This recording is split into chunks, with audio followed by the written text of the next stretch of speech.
Hi, guys. Welcome. I'm so excited to have a friend of mine on this podcast today. Welcome, KymBreanne. I'm so excited. Kim is a fitness coach and she works with her clients on fitness, health, all the things. And she works with one-on-one, does a lot of just beautiful transformation with them. So I don't know, Kim, if you want to jump in and just kind of chat a little bit about what you do. Yeah, thank you so much, Jesse. So I'm a fitness coach, and my background is in yoga and in somatics, and so I incorporate a lot of holistic flair into traditional personal training, and so with my one-on-ones, a lot of people come hoping to start working out, start getting fit, and what ends up happening is they experience this radical transformation in how they're viewing themselves, in their body image, in their general mindset around what it means to take care of themselves. And what I just love is uh, getting like a little peep for a few months into somebody's life really deeply. I know you can relate to Yes, that. And it's totally. what a gift to, to have somebody trust you to hold space and to go through life with them for a little while. And I'm just so grateful to do what I do, and to be able to get that peep into people's lives and to help them become the most radiant versions of themselves. KymBreanne, one of the things that really came up while you were saying that is like, your title is a fitness coach, but it's never just fitness, And I think that when we're dealing with other humans we're a heart-centered leader and we're doing these things, it's like, it really isn't ever fitness that we're working on, or it isn't really ever, for me, like, it isn't really ever your cycle or just one thing. Like, once we start to work and move into that idea of, personal, spiritual development, it's like you're opening an entire, we kind of have this key to this one part, but it's never just that. You know what I mean? Absolutely. Yeah, and it's cool because we have people setting goals and then we go to achieve those goals. But really where the magic happens is in like the fuck ups. It's like where are we like messing up before we actually are achieving the goals? And then what is happening within that? What's the resistance within that, right? Yeah, what's underneath that, And I think that that's a beautiful thing with, the divine feminine rising and even just, men, anybody that's looking to make a goal. You're right. It's not, there's that saying, like, it's not about the destination, it's about the journey. But it's really like, once we start to make goals and once we start to really lean into that idea of wanting to better ourselves, that idea of wanting to be the best version of ourselves, there is some stuff that comes up underneath all of that. But like, really diving into that becomes like one of the most magical parts of, improving your health, improving your mental health, and whatever it is that you're kind of activating in that realm. Oh, absolutely, absolutely. And as we start to unpack some of those things, I see so much value in working with a professional. In my life, I do calls twice a week with mentors, just to keep me on track and make sure that I'm doing what I need to be doing, taking care of this thing, the mental health, and it is, my life is radically different when I'm doing that versus when I'm kind of flying solo. And there's value in flying solo. We've got to fly solo, but the No. having that Yes. help is so valuable. I think that that's one thing that, for me, I've been like working through in the online space. And also, I've done the solo thing, I've done the mentor thing. And for me, it's really like both are necessary. And when we have other people, like, I feel like as humans, we kind of forget that, like, we should have some kind of support all the time. Like when women were in tribes, if we're thinking back, there was never a woman who wasn't being supported by another woman in that tribe. There was always like the leader, or the mother or whatever, and you were always having support.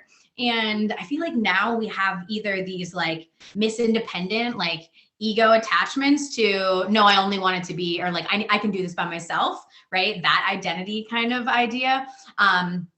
Or we over rely on people. So it's really beautiful to find that space of accepting help, asking for help, being so aware of like what you need. And I'm sure, you know, as a fitness instructor, that's something that you really work on a lot, is like, what is it that you need? What does your body need, right? What is it that's actually desiring for your attention, and what support does that come with? So I love that. Yeah, my trajectory has gone way up, and I've probably had like 6 mentors over the last, you know, 3 years. And every single one has been, you know, it's just like, it's taken the time that it's taken me to grow and minimized it. And it's just this beautiful, beautiful mix, you know? It's amazing. I mean, we need each other. I mean, that's the reality. I think I tend to be like that independent person. Like I don't need help. I'm the baddest bitch. Like I I don't need anybody. I'm gonna homeschool my son and run my business and do it all. And the reality is there has to be a balance, and that I love. There's like memes going around on Facebook right now talking about how like hyper independency is a trauma response. And that's such a powerful reminder, that, you know, even when you feel like you don't want to ask for help, that in itself can be a trauma response. And so simply by letting your guard down, by allowing yourself to trust, very feminine thing, to trust and to ask somebody for help, can be so healing, and can, you know, open the Pandora's box to kind of the next level of life experience and of life journey that someone's on. 100%. And I think when I think about that as well, right? Like asking for help is actually really leaning into your self-worth, right? So if you're asking for help, if you're investing in yourself, you know, there is this idea, this feeling, this belief system that you've created that says, I'm worth it. Like I'm worth making this progress. I'm worth following this goal. I'm worth all of these things. And that's an innate response, right? That's not something anybody else can teach you, but there is this level of, wow, I am worth it and I deserve to be supported. Absolutely. Oh, I so agree. So Yeah, good. I don't hesitate to charge, a significant chunk of money for my programs. And that's because my clients they're investing in themselves. That is part of it, is you have to see the value, and you have to be willing to put yourself out there in that kind of way to see the incredible results that you want, that you really do want, so if you're listening to this and you haven't ever hired a coach or hired somebody to help you in your life, like you know what's stopping you? What is stopping you? Is it the pay? Is it the tag, like the price on the product? Because really it's probably not that. It's you deciding, I am not worth that amount of money, right? I think that I've dealt with that so much in my life, and the more you break free and accept the abundance that is free to us, abundance just starts popping up in all areas of your life. It's totally true. And I know, you know, we've had a conversation about this prior to recording this, that like we've both made pretty big, significant investments in ourselves recently. I mean, I'm sure we have, I have been over the last 3 years, but like recently we both kind of stepped into even a higher level of investment and a higher level of kind of approach to kind of what it is we're doing. And like, it really is funny because I saw somebody posted something one time that said like, the investment is part of the transformation. And I was like, hmm. And I thought about it for a little bit. And then after I made this big investment, I was like, oh shit, this is like, it like sunk in, because everything in your life, like all of those limiting beliefs, all of that self-doubt, all of your, everything that you think about the world, you literally face off with your worldview again. And you're like, do I believe that I am abundant, right? And I think in that, like, I have to specify, like, this is something that like money has been a trigger for me in the past. And I love that in order for me to move through it, I've invested in it. I've used it. I've loved it. I've thanked it. But something with that also is like, abundance is more than just money. And so like when I like made this big investment and was leaning into whatever, like it was just this huge overwhelming feeling of being so supported in the abundance that I exist as. And like, that's something that like, I honestly, every day I'm just like, wow, like has nothing to do with money, but like my mindset is so abundant in just the things that I have. But that, and the things that I am, not the things that I have.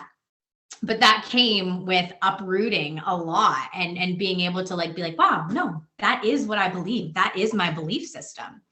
Yeah. Absolutely. Yeah, it has to be challenged a little bit, poked and prodded a few times over and over. A And then we hundred keep percent. agreeing. And it's solidifying that, like that physical line in our brain, that groove. It's taking that thought of, oh, I don't have enough. And once again, oh, I have plenty. Oh, I have plenty. I have plenty. And like you said, it's not about money, but it's kind of like, if you have an abundant mindset around money, you're going to have an abundant mindset around your health. You're going to have an abundant mindset around your family and around your relationships. It's like this, it expands over all different facets of your life.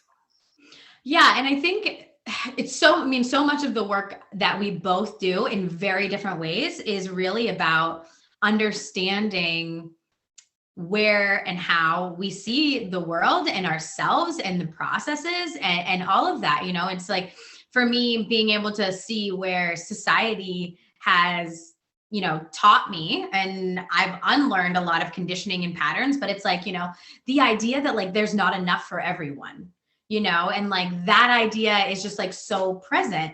But being able to move out of that and move into this new way of like, anybody, you know, anybody has the ability to lead with their heart.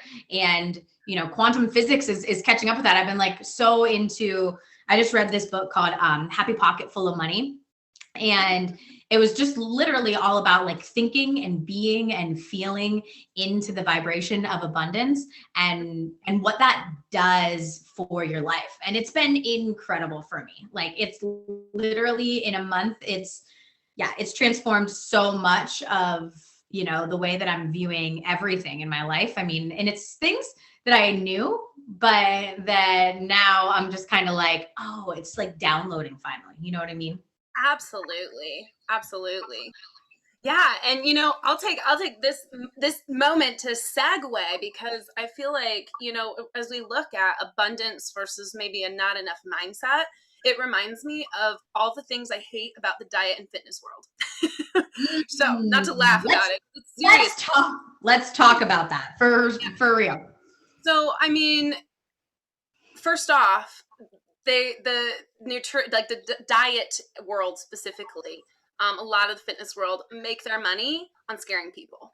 They make their money Mhm. on telling you you're less than because you're this size, or you're not enough because you're not eating this way and there's something wrong with you. And that if you pay them to enough money and you take their chemical lab stuff that they'll send you in a jar, then you are going to be a healthier version of yourself. And it's all a lie. And I think that it mirrors the lie that we tell ourselves inside our own heads.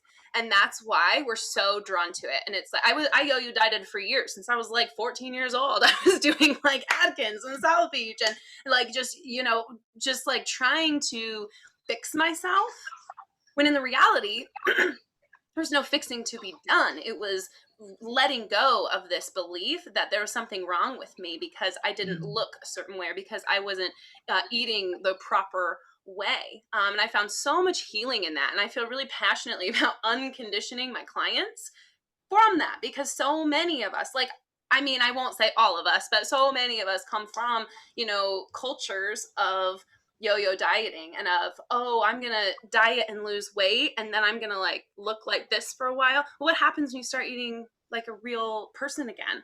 Yeah, you're gonna go right back to how you were, because what if there actually wasn't anything wrong with the body that you have right now? I think that we tend to tell ourselves, oh, I can be happy when I've lost 5 pounds, or I'll be happy once I have 20 workouts under my belt, or I'll be, and that is so disheartening. And that's just telling ourselves that we don't deserve love. And then when we fail at our goals, what happens? We just want to comfort ourselves into feeling better. So what I'm kind of like scooting around here is what I refer to as the guilt cycle. So, you say, okay, I'm gonna do this 30-day challenge. I'm gonna do all the drinks and the shakes, and I'm gonna do all the workouts, and and I'm gonna be a changed person after this. And so you're, a week and a half in, your mojo's starting to drain, and maybe something circumstantially happens, like your teacher calls, or something going on with your kid at school, or like you get a call from your doctor, some bad test results came back. There's like something external that impacts you. And then the first thing that you're going to drop is this program that you've been doing, this week and a half long program. Instead, though, a week later, instead of jumping back in, just like you hadn't left, most people aren't going to jump back in. They're going to be sitting there a week later being like, whoa, whirlwind, what just happened? And I'm still a really terrible person because I dropped out of that challenge that I really, really wanted to do. Guilt, shame. And so in that place, if you can think in your heart, when you're feeling guilty about something, for most of us, there's a ladybug crawling on my on my camera there. That's what that was. Yeah, we're gonna have to look up the significance of a ladybug, because that was great. Right? But if in that moment of guilt, we can't expect ourselves to just jump back into your workout routine that you were trying to do. There's a big gap there. Most of us, when we're in that guilt place, we're going to revert to all of the natural coping mechanisms that we used to use, which for a lot of us include food and sugar and, laying on our couch snuggled up in a blankie and, things like that. And those are fine. That's the thing, is that those things are fine and wonderful. And we need to be able to soothe ourselves. We have to be able to comfort ourselves and bring ourselves back to this centered place where you can jump back into your workouts. So that's a lot of the work that I do with people, is shortening that gap between falling off the bandwagon and jumping back on, and then observing what is that space in between. And the big key is forgiveness and self-love.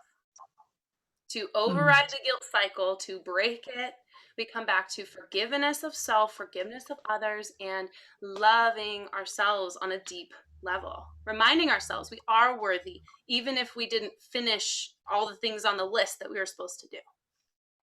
Yeah, I love that, right? And I always say, like, you're a human being, you're not a human doing, right? Yes! And being, I love that. being able to just be yourself and be proud of yourself and be aware of yourself, and not, like, honestly, I think somebody asked me, like, if there's only one thing that you could tell somebody, when it would pertain to their life and their goals or whatever, like, what would it be? And I'd be like, don't judge yourself.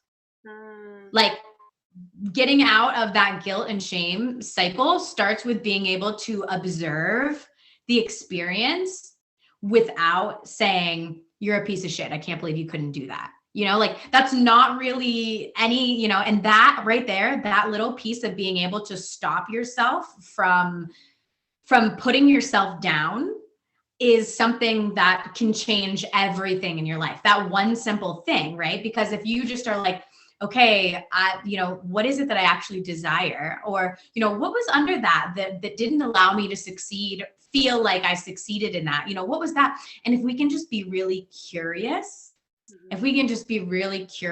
and not judgmental, we can help ourselves get out of that guilt and shame. Because you're right, that it's like, I don't know if you've ever seen, there's like this emotional guidance scale.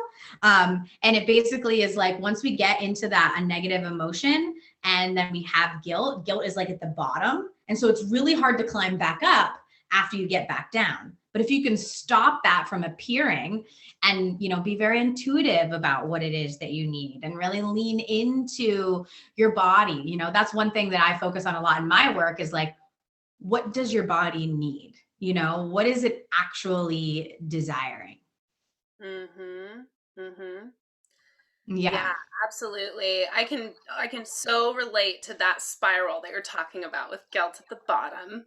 And I just went live on my Facebook talking about mom guilt. It's a very real thing in my life, and I think so many of us deal with it. And really, that there's a big difference between acknowledging a feeling and wallowing in it, right? Like Mm. if we can, because there is value in guilt, right? If you do something that is against your moral compass, you want that in your stomach to be like, oh, or if someone does something to you or what, like any circumstance, you get that like that's what guilt is there for. That is its function, that's its purpose. But after that moment, it is intended to be let go. Oh, I learned from that. Oh, I understand. But I love that. our culture, that's not how our culture goes. Our culture, people make a lot of money off of keeping people in this guilt cycle. Because you'll buy like 10 different cleanses in a year or 2 years if you are continuing to cycle. If you break out of it, then you're like breaking free of the reins of what our society is telling people they need because to be healthy. And that is where true power, empowerment, and confidence come from. Being able to make those decisions and being able to have that awareness and being able to, yeah. And I love that you brought that up. Like guilt is a necessary emotion, right? Because I'm very huge into all emotions are necessary. Like there is not an emotion that we need to say like, I don't want to feel this in my life, right? They're all here for a very important reason. And when we learn that, but when we are creating or when we are leaning into them or when we are becoming dependent, right? Like I think there can be some dependency on shame, right? It's like if we feel shameful enough about this experience, then we'll stop doing it versus not getting to that point. Yeah. Well, people will use shame as a tool to motivate themselves. That's like a really Right. common thing I see in people. But that's why there's not long-term success. You can only shame yourself so long before you need some kind of comfort. And that usually involves breaking that uncomfortable edge that you're pushing yourself towards. Love is a much, much more effective long-term solution in my book.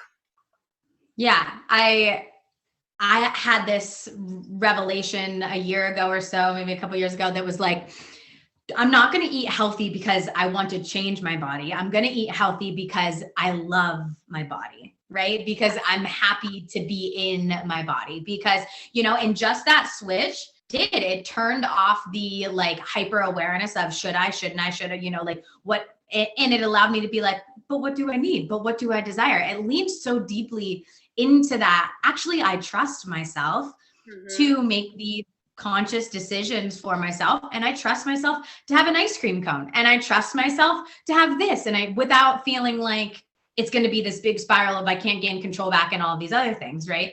And being, I think that one of the big things with, the diet industry and everything else is that like, that's one thing that the majority of people, I mean, everybody has to eat, right? So that's one thing that like literally we can lean into that we look at it. It's like, that's the one thing that we have the most control over.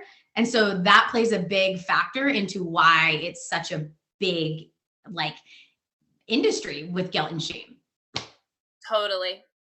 Totally. A few years ago, I started whenever I'd go to the grocery store, instead of reciting all of the insane voices in my head that told me all about carbs and fats and blah, blah, blah, blah, blah, because that in my life, it lended to a binging and purging cycle. I choose to say, what's going to nourish me? What's going to nourish my family? And usually it looks like whole Mm. foods because in my heart of hearts, I know that that's what I like. That's what I eat. When I eat that, I feel really good and I feel like a lot of energy come. And in yoga, in Ayurvedic, they talk about high prana foods, which are fruits, vegetables, like you're really alive foods. And so that's, when people ask me for nutrition advice, that's kind of my basics. It's like, try to eat real food, but it also doesn't have to be perfect. Because that's the thing, is that we do use food for other things besides controlling our weight. And it can kind of leave us flipped upside down if we try to go in too hard, too heavy. And so I love coming back to the idea of nourishment. What do I need to nourish myself right now? Is it instead of eating some chocolate chips, which are my go-to sweet snack, maybe I could take a bath. maybe I actually need to like relax my body, or maybe I actually just need to go outside and like sit outside instead of sitting inside. Like it's those little shifts. But there, you talked earlier about the observer's eye, and that's so critical in this kind of work. And that's why I tend to work with a lot of people who practice yoga and practice meditation, those types of things, because we've got to have some sense of observer to start doing this work. We have to be able to at least step outside and say, oh, this is happening. I am acknowledging this, that I am, really eating so much sugar every single day. And then I feel I am telling myself that I am a bad person because of it at the end of every single day. That's where it starts. It just starts with starting to create some awareness around that. And then we work with the feelings, because then it's about, can we introduce some love and some forgiveness in that? Yeah, that is so pivotal to, and there's this saying that's like, the way that you do one thing or the way that you view one thing is the way that you do everything, right? So when you become the observer, it's going to change your relationship to yourself, to food, to your partner, to everything, because once we really can detach and witness without judgment, we're taking the pressure off of ourselves. Right? Because there's this whole thing. It's like, I'm responsible for this and this and this, and I have to do this and this and this and this and this. But it's like, when we detach from that and we lean into, what can I do to nourish my body? What can I do to nourish my life? And bring some awareness and consciousness into that. It's the trajectory is just such a different, it's so much more calm. It's so much more open. It feels so much more free and flowy. It's like, what's the one thing that people want the most in life? Freedom. And that comes from being able to observe, witness, and nourish ourselves in whatever way feels perfect in that time, So those high vibrational foods, maybe that ice cream cone, whatever it is, but with that trust factor, right? Like, I'm sure that that's something that you really lean into a lot with your clients, is just trust yourself. Trust yourself that, you love yourself, and you can trust yourself enough to know that whatever you desire is waiting for you, Absolutely. I think a huge part of my journey has been around this idea of building trust with self. And so with my clients, in my mind, building trust, how we build trust is by showing up again and again with consistency. And then on this deep level, we're telling ourselves, our little inner selves, I'm here, I'm showing up, I'm here, I'm doing this, we're doing this, we're showing up. It's like this, it's this little bit of trust building within one's own self. And so when I'm working on workouts with people, that's a big way that they develop self-trust, is like, okay, she's scheduling me workouts and I am going to do these. I'm going to show up for these. And yes, there is accountability there, because I am like helping them. But at the end of the day, it is them hitting start on their app. It is them pulling out their workout equipment and doing it over and over and over. And so when I work with people for like a quarter of the year, it ends up establishing this like incredible momentum for long-term results, for just to live a truly healthy, radiant life. That's what I want from my people, is health and radiance. Not to like lose weight or to be a certain size. My clients do want those things. And I support people in whatever goals they set for themselves. And then we always come back to, how can I love myself a little bit more deeply within this?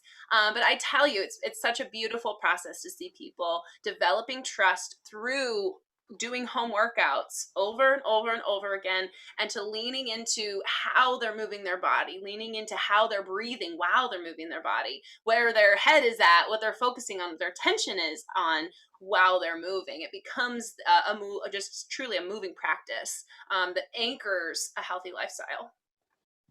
Health radiance. Like, that's you in a nutshell, like health radiance. I love that too. And I think that what really kind of came to me there is like, if we are working on fitness and there isn't a component like you do, we should be really asking ourselves, deeper and deeper questions, because I think that you're absolutely right. And I love that this is exactly what you do, because fitness, without this mindset and awareness and self-love can be a really difficult, I feel like can be a more difficult journey. Right. And I'm not judging anybody who does anything different. Right. But I feel like there is some magic. There's some actual magic in what you're doing and what you stand for here. Yeah, and biggest thing that, along with the lines of mindfulness, of being an observer of your own mind and of your own self and your habits and your body, a big thing I work on with people is the how you're moving. I mentioned that just a second ago, but that is so important. Outside of yoga and Pilates, any fitness class or gym I've been to, people pound their bodies. It's like this, getting your reps, getting your weights, and then we bump it up because you made it to that level, and we're going to like keep up leveling and getting you the biggest, strongest muscles. And, studies do show, yeah, that's good for your muscles or good for your bones and stuff like that. But what I have found is that the people who exercise their whole lives tend to end up with quite a bit of pain in their older years from this pounding. We grew up sitting. We are adults sitting, most of us, a lot more so than the human body was designed for, quote unquote, than our joints prefer. I'll put it that way. We sit more than for what our joints prefer. And so then when we go from this natural posture that we have developed, and then we start doing these exercises with, potentially with heavy weights or with bands, we're working our muscles out in that same exact pattern that they have been moving in forever. So, and yes, it can work for some people. Exercise helps a lot of people with their mental health. So like, if that keeps you sane, please keep exercising. I don't care what you do to your joints, like gotta keep moving. But when people come to me, I've dealt with, from a very young age, from the time I was 21 years old, I have dealt with pretty debilitating low back issues. Just because of being a gymnast and tumbling growing up with a very imbalanced movement pattern. And so I went to CrossFit at, I think, probably age 23. And after, I was a strong person. I was mountaineering and doing all sorts of outdoor stuff. But after like 8 weeks, I think I hurt my back so bad I couldn't work out for weeks. And I have a bachelor's degree in sports and exercise science. So it's not like I didn't know what I was doing in the workout. Right. It was, I had a faulty pattern that was exacerbating this low back issue. And so I went through this whole process of learning how to move the body with your attention being certain places in order to develop really functional, healthy joint balance. And this is such a practice in mindfulness, and just simply focusing on different parts of your body helps to lower stress levels. So that's a huge thing that I also feel passionately about, of what, just what's different. Like, what is our traditional fitness world like? It's still all about looking a certain way and being a certain size in a lot of circles. But kind of all together, like I said, outside of certain yoga instructors and Pilates, there's a lot of pound and impact on the body. Now, I have older clients who come to me, have never worked out in their entire life, in their 50s and 60s. They have no pain. Their bodies are like pristine. They have these radical imbalances, but because they haven't pushed it and they haven't like pushed their joints so hard for decades, they actually don't have as much pain. And that's a generalization, but that's an observation that I've had from doing my business for the last 10 years. And so those people, it's really fun to get them excited about working out and about learning about their bodies. And then they get to mitigate pain for that much longer down the road. That's one of the things that like really that we're kind of leaning into and hearing here is like, that I'm hearing from you very, very specifically is like, listen to your body. It knows what it needs, and it's like, what it needs. Come on, like, listen to me, because it's like, exercise is good. It's good for your heart. It's good for your body. It's good for your mental health. It's great. But, are you actually listening to the body when it's telling you, I don't want more weight. I don't want more reps.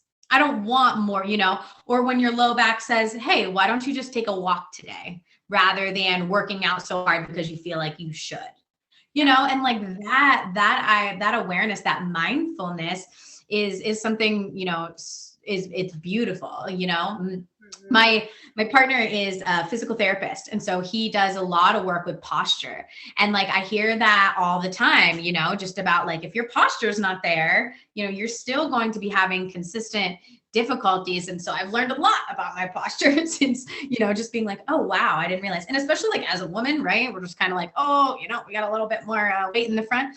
Being Mhm. able to come into that physical alignment and harmony, is brilliant, and is really really good, and not just doing a fad type workout, a fad type diet, but leaning into a holistic approach like you do, which is brilliant. And if you're listening and you need this in your life, we will give you all the places that you can find KymBreanne. This is just really brilliant. I'm so thankful and honored that you came on here, and I've learned so much. I'm taking away so many nuggets. I've written down so many things here today, just for me to kind of take into my own practice of nourishing my body, of loving myself, and of continuing this journey. So thank you so much for being here. I will have all of KymBreanne's notes, stuff in the show notes so that you can access her, so that you can work with her, so that you can lean into this beautiful magic of health radiance, that she totally embodies and helps the world with. Well, thank you so much. And I'll just share, if you're listening right now and you're just feeling really excited and want to dive in with my community, I have a free Facebook group. It's called Self-Love Support for the Empowered Woman. And so you can search for me on Facebook and find that group, request to join. And also we'll have links in the description of the podcast. Thank you so much.